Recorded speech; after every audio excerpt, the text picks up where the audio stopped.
আপনাদের নামে তো এভাবে অভিযোগ আছে যে আপনারা ফোন দিলে ফোন বন্ধ করে রাখেন। এসব অভিযোগ মিথ্যা। মিথ্যা অভিযোগ, রোগীরা সব অবশ্যই মিথ্যা অভিযোগ করবে। 100% মিথ্যা। আপনি তো আসলে শেখ হাসিনার মতো আচরণ করতেছেন। খুবই লজ্জাজনক এটা, যে আমি আপনাকে বলছি আমরা প্রমাণ দেখাচ্ছি, আমাদের সাথে চলেন, রোগীদের সাথে কথা বলেন।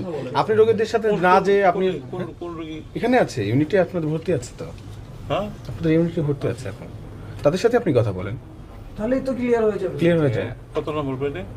আচ্ছা, অনেকগুলো বেড়ে আছে, প্রত্যেকটা 32 বেডে বেড়ে আপনি আছে, তো 32 প্রত্যেকটা বেড আপনারা এসএসসি কোন বেডে কথা বলেন? আপনাদের কাছে শুনতেছি, কিন্তু আমাদের রাউন্ডেই আমাদের ডাক্তার আছে, তারপরে এই যে এত ভিজিটর টিজিটর আছে, কারো কাছে কেউ কমপ্লেন স্যার কমপ্লেন করার এটা একটা কারণ আছে স্যার, শোনেন, আমি একটু বলি এটার কারণটা কি হতে পারে। কারণটা হতে পারে শেখ হাসিনা আছে না, শেখ হাসিনা মানে তাকে সবাই তো মানবতার মা, মানবতার ফেরিওয়ালা, কিন্তু তার কাছে গিয়ে কেউ প্রমাণ করতে পারতো না, কারণ সে আসলে মানবতার মা ছিল না, সে ছিল রাক্ষসী।